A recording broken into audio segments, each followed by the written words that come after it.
to my channel. My name is Marianne Allen and I am so excited to be here. If you're new here, I packed up my family 3 years ago, moved back to the motherland, started out in Ghana, and I transitioned to Liberia about a year ago. So 2 years in Ghana, a year now in Liberia. And this is just my journey, documenting my experience and encouraging and inspiring Liberians to return home and help us build our nation. So if you have not subscribed, make sure you do that, because my MVPs know that we don't gatekeep on this channel and we don't tell no lies on this channel. We keep it real, whether it is pleasing to the ears or not. We tell you just how it is, so that when you are planning your trip and you're planning for the future to relocate, you can actually come more prepared than a lot of us did. And there is no judgment. It's my own personal experiences based on what I've been through and what I've seen around me with others too who have experienced the same thing. So you should be glad that I'm actually collecting data from lived experiences in Liberia and the success of relocation overall in Liberia, and sharing that information with you so that it would help you plan your journey. Okay, so without wasting any more time, I want us to jump into this video. In today's video, I'm going to talk about 5 things that would make your relocation a success, or that will make you stay in Liberia long term and not go packing back to the US. So listen keenly. Some of it might fit you, some of it may not. This video is good for those who are new to Liberia, just relocated, and it is also good for those who are thinking on coming, you're close to coming, or you're thinking in 5 years or 10 years. It all works out. And what I'm seeing here today, as the years go by, you're gonna hear more people who are maybe more recently relocating. They will attest to these things as well. And so let's get into it. So number 1, this I put on the top of the list for everything. I would say protect your mental health. Protect your mental health at all costs by lowering your expectations. And this is really hard, you know, especially for some of us who are optimistic, we are ambitious, we see the good in the world, see the good in people, we set high standards. Lowering your expectation part of it is really difficult. Knowing that you can get more, but starting all the way down here when your actual goal is up here, that's just something you're gonna have to do if you want to keep your sanity. I swear, because people just don't live up to it. The people around you most of the time won't live up to it. The system won't live up to the high expectations. Businesses may not live up to the high expectations. Like, everything just don't live up. I mean, society is a little slower than what we've been used to back in the US. So you want to make sure you're taking one day at a time. Otherwise, you're going to go crazy. And I think that started to affect me a little bit. And my husband had to help me get back online, because if you know me personally, I'm kind of like a go-getter. So not being able to execute those things, not being able to meet those deadlines and meet those outcomes that I'm looking forward to by a certain time really drives you crazy. And to think that even with you who have the resources, it's still difficult to get there, to kind of see what you want to see, teaches you a lesson. And that's where you would see a lot of us would kind of hop out of Liberia, take a break, like a breather, 2-3 months, and then we come back, because that is so needed. Like, you need that. So make sure you put that in place. Don't feel like because you're moving, it's over with getting out of Liberia. No, you need, it's not a optional thing. You need to be able to step out. Not everybody have that opportunity, or may want to. It's much harder. I'm not saying that you have to, but it's much harder if you are there long term without stepping out. There was just so much going on. And for some people, they have better mental health, like they can deal with it better, coping skills than some of us. So with that, they might stay there 2-3 years without stepping outside and still be okay. But it's not like it's not like they would still be okay. They would still be managing. They will tell you straight up that it's stressful. And I've had moments where it's like really, really down, and I've had high moments. So number one, protect your mental health. It's very important for you. If you feel like it's really hitting you hard, step out and step back in. No one's gonna judge you, but you need to take care of yourself first in order to be successful in Liberia. Number two, live decent but affordable. Not bougie. Live decent but affordable and not bougie. And what I mean when I say that is, where you live, your living condition has a lot to do with you staying in Liberia or you packing out to go. And it's not like mostly what makes you pack out to go, but it is one of the factors that affects your moving back to America.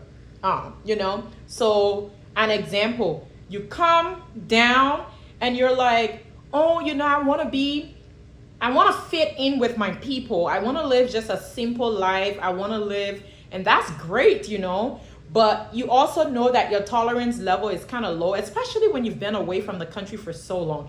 If you've just moved to the US like 5 years ago and you're thinking on coming back to live, you're good. Even 10 years ago, you're good.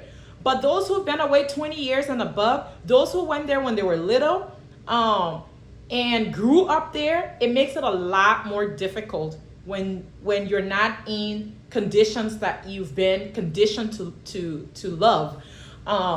So you come with that mindset, which is good, but then you find yourself one of those in those communities that maybe there's no like security or fencing, just the house and the yard, everybody's in everybody's business. The bare minimum, you have no air condition, you're hoping that the sea breeze will help you through. You have no stove or microwave, you're dealing with the coal pot and the really good experience, right? Like just basic. You have no vehicle, you're depending on public transportation. Like all of those things adds up to your stress factor, like your stress level. And that's why I say live decent but affordable. So you can still be affordable, but make sure you're checking some of those boxes that actually take some of those stresses away. Otherwise, it's just gonna push you to the point where it breaks you. You can't do it anymore. So like we get a lot of help in Liberia. So if you want help, get help. Don't feel bad about it. People would say I would just do it by myself. The process of doing it by yourself when you don't know how to even go about it, things are not like before. So it's gonna be like, okay, where do I even get the soap from? How do I buy the soap? I don't have anybody living with me, so I got to go figure that out.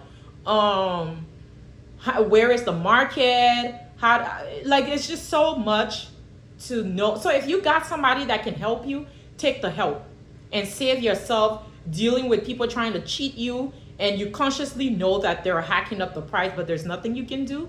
Like the people just angry, people with nasty attitude. By the time you step outside of your house, you've signed up for stress that day. I swear.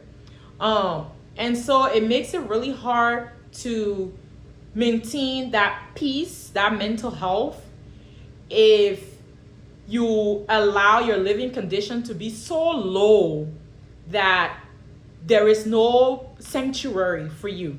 You go outside, you hustle, you go through the stress out there, and then you come home and you don't have somewhere that you can really retire and feel comfortable, decent. So don't do it. Even the people who are living in Liberia never traveled away. If they had an opportunity, they don't want to live the way they're living. So don't go down there and try to do the Colombo window, breeze coming inside to blow you. It's not going to be enough. Let me just tell you straight up. There are days where it felt so good. And I'm like, yeah, this really feels good. And there are days, even now we moved. So even now we live much closer to the ocean and you can feel that wind. There are days where current will go and you're like, oh, crack that door. Let's feel some of that wind. Ain't nothing coming. Somebody had to tell me the waves have to be rolling for that wind to be strong. If the water is quiet, you're not really going to feel the wind. Something I learned. So there are days where that wind is not going to come. And Liberia, when it wants to be hot, it gets hot. So don't settle for those kind of things when you can do better. If you have a plan where you want to start there and then move it up, that's great. But don't just choose it because you're trying to fit in. It's going to bother you and your mental health is going to be all whacked. And mentally, if you can't steer yourself, you will retire. So don't do that. Number 3, this one is a big one. And it took me a while to learn. It was also a really hard one. But I kind of just now learned this lesson. And it's sad that it took me this long to learn this lesson. You can't save everyone. Number 3, you cannot save everyone. I remember my first visit to Liberia was January of 2021. And January of 2022. So I moved in June 2022.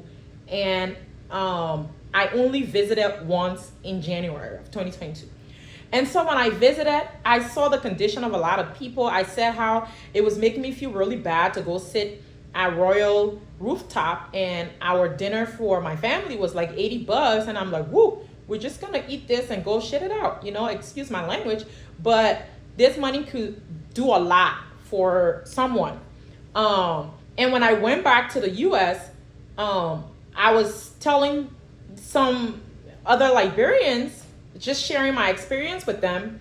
And I remember a lady said to me, Marian, you can't save everyone. That country, there's just too many people to save. You can't do it alone. You can clear a backlog of people standing by your gate that counts up to 300. By the time you're getting to 295, there's a whole other 300 lined up behind that one. So, and we laughed about it. I didn't really, I couldn't conceptualize that. And then she was like, and don't feel bad to take care of yourself in that country. You deserve it. That's the only way you're going to keep your sanity. Make sure you take care of yourself. Do the things that you love to do. Don't make that excuse because people need help. And even though I didn't understand what exactly she was saying, I actually remembered it. And so what I noticed is what makes this very important.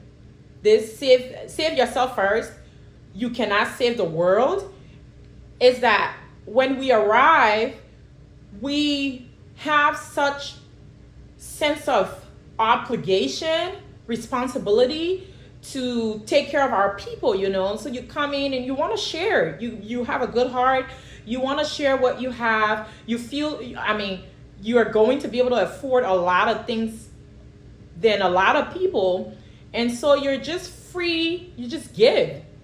And sooner or later you realize every day you're giving a lot of money away, starting from the gate man, just from your own hustle, from the gate man, all the way to the police, to the random people just standing on the side of a pothole where you just slow down so your car won't bounce.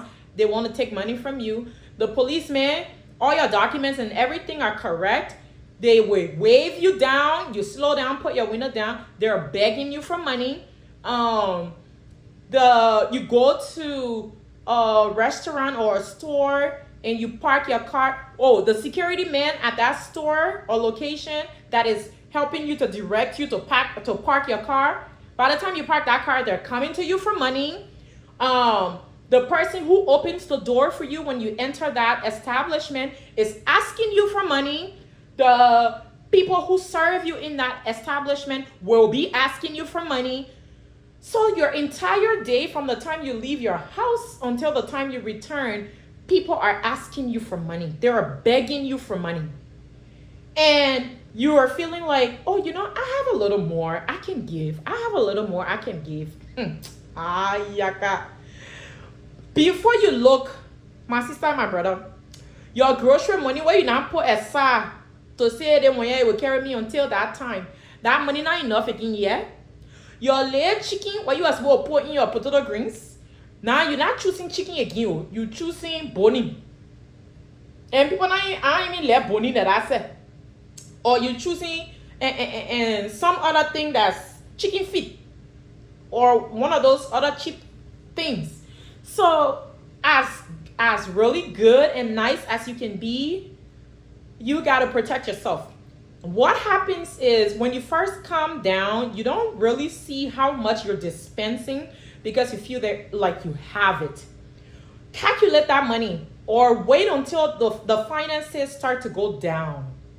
And you realize that, oh my goodness, I've been putting a lot of money out. When you stop giving money to people, when you start to cut down, that's when you really see people added to you. All these beggars, all these people that want stuff from you, they could care less about you. In fact, they're the ones that are waiting to say, that one I came from America, she passing around here now looking just at us, all doing the same thing now. Like, it comes from everybody. Friends, family, loved ones, the people in the street, everybody. And I used to hear those things. I never really believed it. People only come around for as much as they can get from you when you have it. When you don't have it, it's a different story. So protect yourself. Don't let yourself to get to that point where you can actually identify that people don't really care that much. And majority of the time, they actually want you go down there so they can say, mock you. And the people that are left abroad ain't gonna help you either way because a lot of them will say, now that means saying you left their country, yeah, you were doing so well and you went over there, nobody got time for that. And so you will find yourself stranded, can't really get help from anywhere.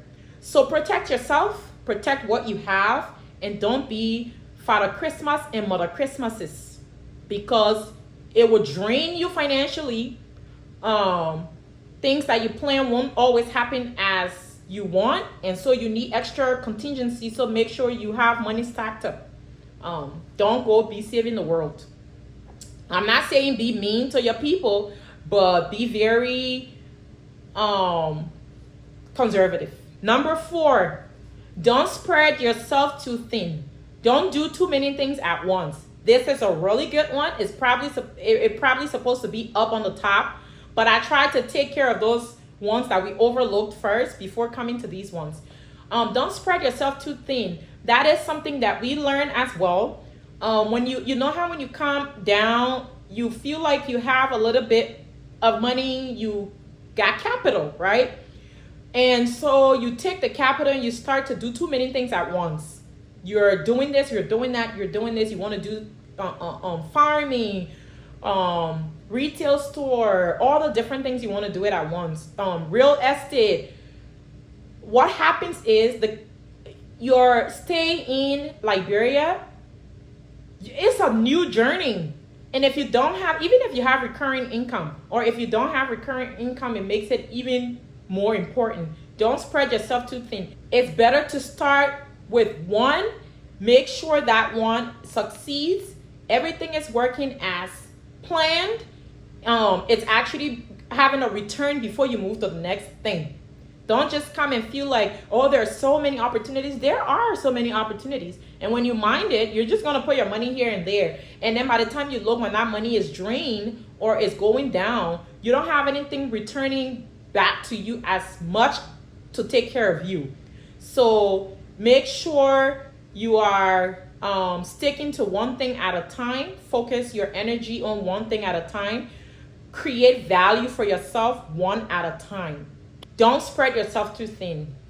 And number 5, the last thing on my list here is make sure you invest, you prioritize cash flow businesses, especially when you are already living in Liberia, especially when you have relocated. I'm not talking about those who have not come yet.